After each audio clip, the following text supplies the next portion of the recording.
Les microbiologistes craignent une pandémie du virus Ebola pour 2010. La grippe H1N1 n'est qu'un prétexte pour amener les gens à se questionner sur l'utilité d'un vaccin lors d'une pandémie. Une opération coûteuse, longue, pénible et inutile, puisqu'il y a très peu de dommages. On veut vous rendre sceptique envers le système de santé, on veut que vous vous sentiez berné. Beaucoup de gens refusent présentement le vaccin contre la grippe. On estime qu'à la prochaine alerte à la pandémie, au moins 60% des gens vaccinés refuseront le prochain vaccin, soit celui contre le virus Ebola, ce qui le propagera à une vitesse incroyable sur toute la planète. Ce virus est extrêmement meurtrier, seulement 20% des malades survivent. En cas de pandémie, il y aura des millions de morts. La transmission se fait par le contact direct, soit par la salive, le sperme, le sang et les excrétions. Le virus arrive aussi à se propager par des gouttelettes et des particules aérosols. Je crois que la Terre se portera beaucoup mieux quand il ne restera que seulement 10 à 20% des êtres humains. Dr Eric Pianka. Prominent University of Texas biologist Dr. Eric Pianka, while receiving an award from the Texas Academy of Science, said the worldwide AIDS pandemic was, quote, no good, it's too slow, and went on to laud the virtues of Ebola because it would kill 90% of the world population quickly. When his statements erupted into a national controversy, his graduate students defended him, stating that Pianka was too conservative and that all humans should be killed. But most frightening was the fact that in a crowd of over 1,000 prominent scientists, local newspapers reported that 95% of those in attendance gave Pianka sustained standing ovations every time he extolled the virtues of mass-culling microbes and man's destruction.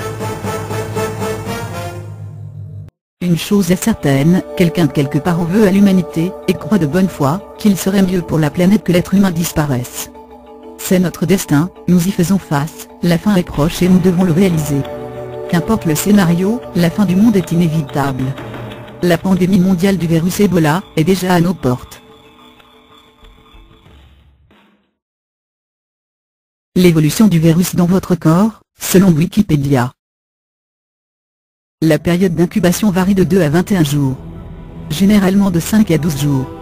Une semaine après le début des symptômes, les virions envahissent le sang et les cellules de la personne infectée. La progression de la maladie entraîne généralement la désagrégation des organes vitaux, en particulier les reins et le foie. Ceci provoque des hémorragies internes importantes. La mort survient, peu de temps après, par choc cardio-respiratoire. Ebola est un parasite qui sature tous les organes et les tissus de particules virales à l'exception des os et des muscles moteurs. Il forme d'abord de petits caillots de sang dans les veines, ce qui ralentit la circulation sanguine. Les caillots se collent ensuite aux parois des vaisseaux sanguins pour former un pavage. Plus l'infection progresse, plus les caillots sont nombreux, ce qui bloque les capillaires. Finalement, ils deviennent si nombreux qu'ils bloquent l'arrivée sanguine dans les divers organes du corps. Quelques parties du cerveau, du foie, des reins, des poumons, des testicules, de la peau et des intestins se décomposent alors, car elles souffrent d'un manque de sang oxygéné. Une des particularités d'Ebola est la brutalité avec laquelle il s'attaque au tissu conjonctif.